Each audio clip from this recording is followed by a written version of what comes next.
Hi friends, welcome to ராயே Tamil kitchen. ஒரு உருண்டை புளி போதும் நீங்களே ஷாக் ஆமாம் ஃப்ரெண்ட்ஸ், புளியை வச்சு சூப்பரான டிப்ஸ் சொல்லியிருக்கேன். ரொம்ப ரொம்ப யூஸ்ஃபுல்லான டிப்ஸு.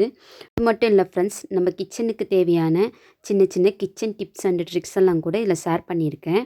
ரொம்ப இன்ட்ரெஸ்ட்டாகவும் ரொம்ப யூஸ்ஃபுல்லாகவும் இருக்கும். கண்டிப்பாக வீடியோ ஸ்கிப் பண்ணாமல் கடைசி வரைக்கும் பாருங்கள். உங்கள் ஃபேமிலி ஃப்ரெண்ட்ஸ்க்கும் ஷேர் பண்ணுங்கள், அவங்களுக்கு ரொம்ப ரொம்ப யூஸ்ஃபுல்லாக இருக்கும். இந்த வீடியோ பிடிச்சிருந்ததுன்னா மறக்காமல் சப்ஸ்கிரைப் பண்ணிக்கோங்க. வாங்க வீடியோக்குள்ளே போகலாம்.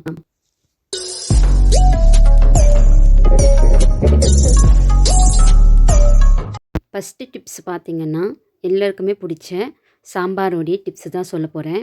இந்த முறையில் நீங்கள் சாம்பார் செஞ்சு பாருங்கள். சாம்பாரும் நல்லா டேஸ்டியாக இருக்கும்.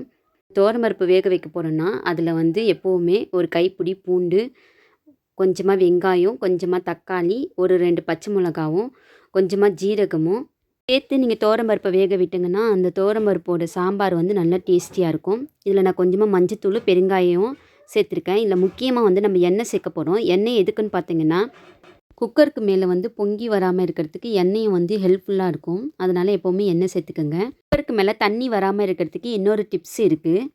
துவரம்பருப்பு வேக வைக்க போகிறீங்க அப்படின்னா, அது வந்து பெரும்பாலும் அதிகமாக தண்ணி வச்சிட்டாலும் மேலே வரும். நீங்கள் இந்த மாதிரி ஒரு சின்ன கிண்ணத்தை உள்ளே வச்சுட்டு, அதுக்கப்புறம் நீங்கள் குக்கரை வந்து க்ளோஸ் பண்ணிவிட்டு, எப்பவும் போல் 3 விசிலோ 2 விசிலோ நீங்கள் வந்து துவரம்பருப்பை வேக வச்சு பாருங்கள். தண்ணி மேலேயே வராது. இது ஒரு சூப்பரான ஒரு டிப்ஸு. ட்ரை பண்ணி பாருங்கள். இப்போ எனக்கு 3 விசில் அடிச்சிடுச்சு. நான் ஓப்பன் பண்ணி காட்டுறேன். பாருங்கள், அந்த கிண்ணம் வந்து மேலே வரக்கூடிய எக்ஸ்ட்ரா வரக்கூடிய தண்ணிலாம் அந்த கிண்ணத்துக்குள்ளே போயிட்டு துவரம்பருப்பு நம்மளுக்கு பர்ஃபெக்டாக வெந்து வந்துடும். மஞ்சத்தூள் சேர்க்குறதால குக்கர் மூடி வந்து இது பொங்கி பொங்கி எல்லோ கலரில் மாறிடும். அது கழுவுறதுக்கு ரொம்ப கஷ்டமாக இருக்கும். நீங்கள் இந்த டிப்ஸை ட்ரை பண்ணி பாருங்கள். ரொம்ப ரொம்ப ஈஸியாக இருக்கும் உங்களுக்கு. ஃப்ரெண்ட்ஸ், நெக்ஸ்ட் ஒரு டிப்ஸ் என்னென்னு பார்க்கலாம். Second tips. இந்த டிப்ஸு பார்த்தீங்கன்னா, வெயில் காலத்தில் நம்ம வந்து பால் வாங்கினோம்னா அந்த பால் கெட்டுடும் அப்படின்னு நினச்சோன்னா உடனே நம்ம வந்து தயிர் ஒரு குத்திடலாம். என்கிட்ட அதிகமாக பால் இருந்ததால் நான் வேஸ்ட் பண்ணாமல் தயிர் ஒரு குத்தி வச்சேன். எந்த அளவுக்கு பர்ஃபெக்டாக தயிர் வந்திருக்கு பாருங்கள். உங்களுக்கு வீடியோவும் ஷேர் பண்ணுறேன், நீங்களும் ட்ரை பண்ணி பாருங்கள். இப்போ இந்த தயிரை வந்து நம்ம வீட்டில் ஒரு குத்துற தயிர் வந்து ரொம்ப நாளைக்கு வந்து இருக்காது, சீக்கிரமாக கெட்டு போயிடும். அது எதுக்குன்னு பார்த்தீங்கன்னா, இந்த மாதிரி நம்ம ஓப்பனாக கிண்ணத்தில், சட்டியில் இல்லைன்னா டிஃபன் பாக்ஸில் வைக்கிறதால தான். நம்ம அந்த மாதிரி வைக்காமல் நம்ம கடையிலலாம் எப்படி வாங்குவோமோ அதே மாதிரி நம்ம ஸ்டோர் பண்ணி வச்சோம்னா நம்ம தயிர் வந்து நீண்ட நாளைக்கு கெடாமல் ஃப்ரெஷ்ஷாகவே இருக்கும். கடையில் வாங்கின அதே தயிர் டப்பாவை நான் கழுவி க்ளீனாக வந்து வச்சுருக்கேன், காய வச்சு. அதுலேயே நான் ஸ்டோர் பண்ணி வைக்க போகிறேன். இந்த மாதிரி ஸ்டோரேஜ் டப்பாவை வந்து நம்ம ஸ்டோர் பண்ணி வைக்கிறதுக்கு இன்னொரு டிப்ஸ் இருக்குது. அது என்னென்னு பார்த்தீங்கன்னா, இந்த மாதிரி நீங்கள் எந்த டப்பாவையும் சீல் பேக்கு போட போகிறீங்கன்னா, நீங்கள் இந்த டிப்ஸை வந்து ஃபாலோ பண்ணுங்கள். ஒரு கத்தி எடுத்து நம்ம அடுப்பில் வந்து நல்லா காட்டிட்டோம்னா நல்லா சூடு ஏறிடும். கத்தியோ எது வேணாலும் நீங்கள் வச்சுக்கோங்க. சூடு ஏற்றி நம்ம வந்து ஓரங்களில் காட்டினோம்னாலே ஈஸியாக வந்து நம்மளுக்கு ஸ்டோரேஜ் பேக் ஆகிடும். பாருங்கள், நான் உங்களுக்கு பேக் பண்ணி காட்டுறேன். இந்த மாதிரி நம்ம வந்து ஸ்டோர் பண்ணோம்னா நீண்ட நாளைக்கு தயிர் வந்து கெடாமல் அப்படியே ஃப்ரெஷ்ஷாகவே இருக்கும். எப்போ வேணுமோ ஓப்பன் பண்ணினோம்னா 2 நாளுக்குள்ளே நம்ம யூஸ் பண்ணிடணும். இப்படி நீங்கள் செஞ்சு பாருங்கள். நீண்ட நாளைக்கு தயிரை வந்து நம்ம ஸ்டோர் பண்ணலாம். இல்லைன்னா இந்த மாதிரி ஸ்டோரேஜ் டப்பா எடுத்துக்கோங்க. நல்லா அழுத்தமான மூடி போட்டு மூடுற டப்பாவாக இருக்கணும்.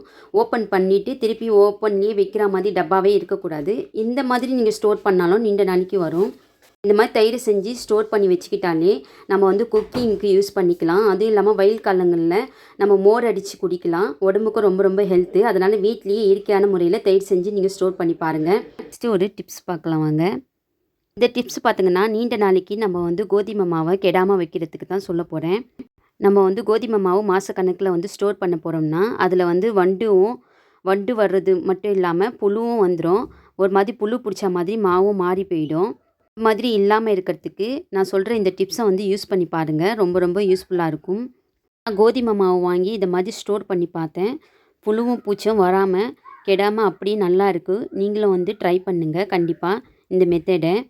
மாவில் வந்து ஒரு அரை கரண்டி அளவுக்கு உப்பு சேர்த்துக்கிறேன். உங்களுக்கு 5 கிலோ கோதுமை மாவாக இருந்தால் ஒரு கரண்டி அளவு சேர்த்துக்குங்க. நம்ம எப்போவுமே மாவு பிசையை பார்த்து உப்பு சேர்த்துக்கிட்டாலே போதும், கரெக்டாக வந்துடும். அதுக்கப்புறம் நெக்ஸ்ட்டு ஒரு பொருளில் ஆட் பண்ணணும். முழு பூண்டு தான், நல்லா காய வச்ச முழு பூண்டை நீங்கள் வந்து இந்த இது கூட கோதுமை மாவு கூட சேர்த்துக்குங்க. சேர்த்து மூடி வச்சு ஸ்டோர் பண்ணி பாருங்கள். புழு வண்டு வராமல் இருக்கும் மாவில் இந்த டிப்ஸ் ரொம்ப யூஸ்ஃபுல்லாக இருக்கும். ட்ரை பண்ணுங்கள். வாங்க நெக்ஸ்ட்டு ஒரு டிப்ஸ் போகலாம். டிப்ஸ் பார்த்திங்கன்னா, ரொம்ப ரொம்ப சூப்பரான ஒரு டிப்ஸு சொல்ல போகிறேன். ஒரு 4 உருளைக்கிழங்கு எடுத்திருக்கேன் ஃப்ரெண்ட்ஸ். அதுலேருந்து நம்ம தோலை வந்து இப்படி சீவி எடுத்துக்கலாம். இந்த சீவி எடுத்த தோலை வந்து நம்ம வேஸ்ட்டுன்னு சொல்லி தூக்கி தானே எறிவோம். அந்த தோலை வந்து தூக்கி எறியாதுங்க. அந்த தோலை வந்து நம்ம எடுத்துக்கலாம். அந்த மாதிரி எடுத்தா ஒரு 4 உருளைக்கிழங்கோட தோல் எடுத்திருக்கேன். அப்புறம் வந்து நம்ம குக்கிங்க்கு யூஸ் பண்ண புளி எடுத்திருக்கேன். சக்க புளி. புளி பார்த்தீங்கன்னா, நான் புளி குழம்புக்கு யூஸ் பண்ணிட்டு, இத வேஸ்ட்டுன்னு தூக்கி போடாம, இத நான் வந்து ஃப்ரிட்ஜில எடுத்து வச்சிருந்தேன். அந்த ஃப்ரிட்ஜில எடுத்து வச்ச அந்த புளியில கொஞ்சமா உப்பு தடவிக்கிறேன். உப்பு தடவிட்டு, நான் அத வந்து நம்ம இத ஓரமா எடுத்து வச்சிடலாம். அதுக்கப்புறம் வந்து நம்ம தோல வந்து மிக்ஸி ஜார்ல குடுத்து, நல்லா வந்து பட்டு போல அடிச்சுட்டு வந்துடலாம். இந்த மாதிரி நல்லா வந்து பேஸ்ட்டு போல் நல்லா அடிச்சிடுங்க. கொஞ்சமாக தண்ணி சேர்த்து கூட அடிச்சிக்கங்க. இந்த மாதிரி லிக்விடு தான் நம்மளுக்கு வேணும். இப்போ இந்த உருளைக்கிழங்கு தோல்லேருந்து வரக்கூடிய சாறை வந்து நல்லா புழிஞ்சி எடுத்துடலாம். சக்கையெல்லாம் தனியாக எடுத்துடலாம். இந்த மாதிரி நம்மளுக்கு ஒரு டம்ளர் அளவுக்கு தண்ணி மாதிரி கிடைக்கும். இந்த தண்ணியில் நான் ஊற வச்சுருந்த அந்த புளியை வந்து ஆட் பண்ணிக்கிறேன். இதில் கொஞ்சமாக உப்பு போட்டு வச்சதால நம்மளுக்கு வந்து சக்கையில் இருக்க புளி வந்து ஈஸியாக வந்துடும். இப்போ நம்ம இதெல்லாம் எதுக்கு ரெடி பண்ணுறோம் அப்படின்னு பார்த்தீங்கன்னா, ஒரு சூப்பரான கிளினிக் லிக்விடு தான் நம்ம ரெடி பண்ண போகிறோம். இந்த லிக்விடு பார்த்தீங்கன்னா செம்ம க்ளீன் பண்ணும். எல்லாத்தையும் பளபளன்னு ஆக்கும். இது எப்படி செய்யலான்னு பார்க்கலாம் வாங்க. இப்போ நான் ஒரு சட்டியை வந்து அடுப்பில் வச்சிடுறேன். அதில் 1 டம்ளர் அளவுக்கு தண்ணி சேர்த்துக்கிறேன்.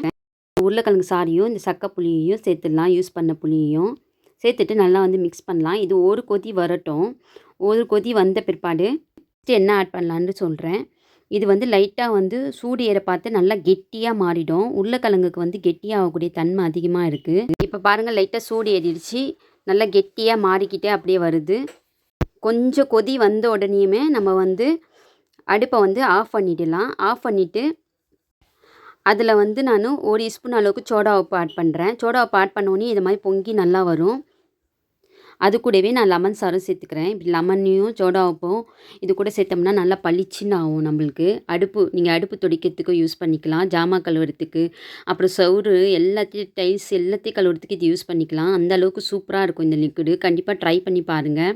ரொம்ப ரொம்ப யூஸ்ஃபுல்லான ஒரு வீடியோ தான் இது. கடையில் வந்து நம்ம அதிகமாக வந்து காசு போட்டு பாத்திரம் கழுவுறதுக்கு லிக்விடு, க்ளீன் பண்ணுறதுக்கு, அடுப்பு க்ளீன் பண்ணலாம் லிக்விடு வாங்குவோம். அந்த மாதிரி இல்லாமல் நம்ம வீட்டிலேயே நம்ம வேணான்னு தூக்கி போடக்கூடிய புளியையும் உருளைக்கிழங்கையும் வச்சு இயற்கையான முறையில் சூப்பரான க்ளீனிங் லிக்விடு தான் ரெடி பண்ணியாச்சு. இது நல்லா ஆறின பிற்பாடு நம்ம ஒரு சட்டியில் வந்து வடிகட்டி எடுத்துக்கலாம். ரொம்ப கெட்டியாக இருந்துச்சுன்னா கொஞ்சமாக தண்ணி சேர்த்துக்குங்க. தண்ணி சேர்த்துட்டு நீங்கள் வடிகட்டி எடுத்துக்கோங்க. இது வந்து லிக்விடு மாதிரி எடுத்துக்கோங்க மீடியமாக. இப்போ இதில் நான் ஃபேரி தான் ஆட் பண்ணுறேன். நம்ம வந்து பாத்திரம் கழுவுற ஃபேரியை வந்து நான் கொஞ்சமாக ஆட் பண்ணிக்கிறேன். இல்லைனா உங்ககிட்ட சபீனா பவுடர் இருந்தால் கூட சேர்த்துக்குங்க. இது எதுக்குன்னு பார்த்தீங்கன்னா, கொஞ்சமாக நுரை வர்றதுக்கு. கெமிக்கல் இல்லாமல் செய்கிறதால நம்மளுக்கு நுரை வராது. நம்ம நுரையோடு கழுவி பழக்கப்பட்டதால் கொஞ்சமாச்சும் நம்மளுக்கு நுரை வரலைன்னா நம்ம வந்து கொஞ்சமாக ஃபீலிங்காக இருக்கும். அந்த மாதிரி இருக்கிறதால தான் நான் இதை யூஸ் பண்ணிக்கிறேன். கொஞ்சமாக சபீனா பவுடர் இருந்தால் கூட நீங்கள் ஆட் பண்ணிக்கோங்க. நான் அதே வந்து லிக்விட் பாட்டிலில் நான் இதை ஊற்றி ரெடி பண்ணிக்கிட்டேன். இப்போ நான் இதை வச்சு ஜாமான் கழுவி காட்ட போகிறேன் உங்களுக்கு. மீதி இருக்கிற தண்ணியில் வந்து நான் வந்து அடுப்பையும் டைல்ஸு செவுரு எல்லாத்தையும் க்ளீன் பண்ண போகிறேன். இதையே நான் இன்னொரு பாட்டிலில் ஊற்றி வச்சுக்கிறேன். நம்ம இதை மாதிரி காய்ச்சி ரெடி பண்ணி வச்சுக்கிட்டா இது கிட்டத்தட்ட 1 மாதத்துக்கு வீணாக போகாமல் வரும். புளியை வந்து நான் இதுக்கு தான் காய்ச்சுறேன். புளியை வந்து நம்ம அடுப்பில் வச்சு காய்ச்சிட்டோம்னா லிக்விட் மாதிரி அது கெட்டு போகாது. அது சளிப்பு உடையும் வராது. அதனால தான் நான் காய்ச்சிக்கிறேன். இப்போ நான் அடுப்பை வந்து க்ளீன் பண்ணி காட்டுறேன் பாருங்கள். இப்போ அடுப்பு, நம்ம செவுரு, அடுப்பு மேலே இருக்க கண்ணாடி எல்லாத்தையும் நான் இந்த லிக்விடை வச்சு துடைக்கிறேன். எந்த அளவுக்கு அழகாக பளிச்சுன்னு ஆகுது பாருங்கள். எவ்வளோ அழுக்கான அடுப்பை நம்ம குக்கிங் பண்ணி யூஸ் பண்ணி முடிச்ச பிற்பாடு நம்ம இந்த லிக்விடை கொஞ்சமாக ஊற்றி துடைச்சிட்டு போனோம்னா நம்ம அடுப்புலேருந்து செவுருலேருந்து நம்ம குக்கிங் பண்ண இடம்லாம் பளிச்சுன்னு ஆகிடும்.